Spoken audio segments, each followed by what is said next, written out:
नमस्कार दोस्तों, मैं हूं डॉक्टर अमरीश खारी। आप देख रहे हैं डॉक्टर खारी। आज जिस होम्योपैथी दवाई के बारे में हम बात करेंगे वो है फ्रेग्रिया वेस्का। इस वीडियो में हम जानेंगे कि इस दवाई के क्या फ़ायदे क्या नुकसान हैं, किन बीमारियों में किन लक्षणों में ये दवाई पेशेंट को दी जाती है, लेने का सही तरीका क्या होता है।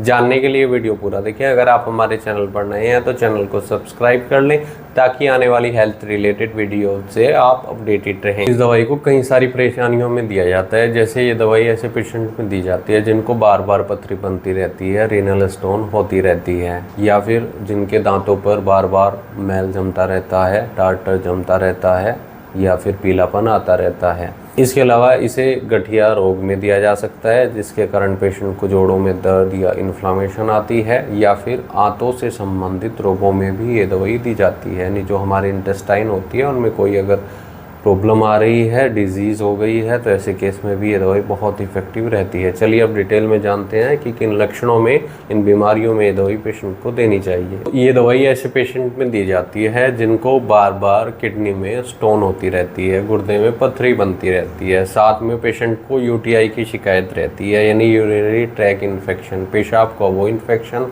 जिसमें पेशेंट को जलन रहती है पेशाब करते समय या पेशाब करने के बाद, या फिर दर्द की शिकायत रहती है। ऐसे यूटीआई में या किडनी स्टोन में ये दवाई बहुत इफ़ेक्टिव रहती है। बेसिकली जो इस दवाई का काम होता है डिटॉक्सिफिकेशन का होता है।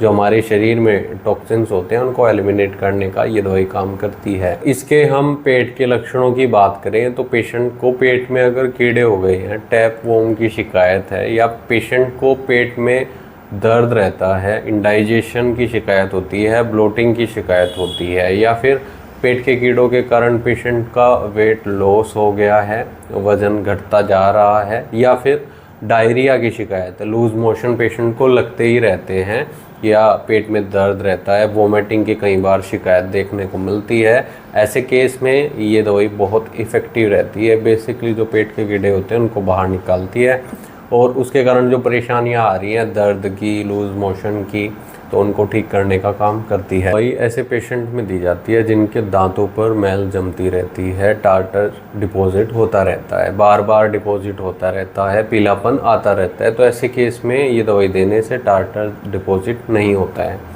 और ये दवाई जीभ की स्वेलिंग के लिए भी दी जाती है। टंग में अगर स्वेलिंग आ गई है किसी वजह से तो उसको भी ठीक करती है। और ऐसी महिलाओं में ये दवाई दी जाती है जो बच्चों को दूध पिलाती है और दूध की मात्रा कम हो रही है, मिल्क सिक्रेशन को बढ़ाने का ये दवाई काम करती है। इसके हम चर्म रोगों की बात करते हैं ना, तो पेशेंट को एक बीमारी होती है जिसमें पेनफुल ईचिंग होती है और पूरे शरीर में स्वेलिंग आ जाती है। ये बीमारी खास तौर पर गर्मियों के मौसम में देखी जाती है जिसमें पूरे शरीर में सूजन आ जाती है। ऐसे केस में दवाई बहुत इफ़ेक्टिव रहती है। इसे स्ट्रॉबेरी के खाने के बाद जो एलर्जी होती है, जो पित्त उछलता है, अर्टिकेरिया होता है, रैशिश आ जाते हैं जिससे शरीर पर उसमें स्वेलिंग आती है, ईचिंग होती है, इसमें भी ये दवाई बहुत इफ़ेक्टिव रहती है जो स्ट्रॉबेरी के बाद एलर्जी पेशेंट को आती है।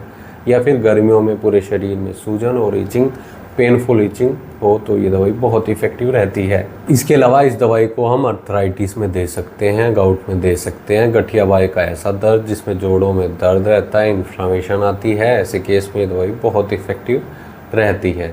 इसके अलावा हम इसे अलग एलर्जीज़ में भी दे सकते हैं जिसमें पेशेंट को बार बार छींकें आती हैं और पेशेंट के गले में भी दर्द रहता है, सोर थ्रोट की शिकायत होती है, तो ऐसे केस में भी ये दवाई इफ़ेक्टिव रहती है।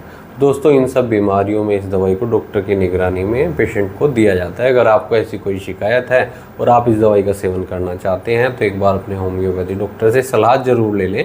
बिना डॉक्टर की सलाह के कोई भी होम्योपैथी दवाई नहीं लेनी चाहिए। इसके लिए आप हमसे भी संपर्क कर सकते हैं। दिए गए व्हाट्सएप नंबर पर संपर्क कर इलाज या सलाह ले सकते हैं। वीडियो देखने के लिए धन्यवाद। चैनल को सब्सक्राइब करें और कमेंट सेक्शन में ज़रूर बताएं कि हमारी वीडियोज़ आपको कैसी लगती हैं। Thank you.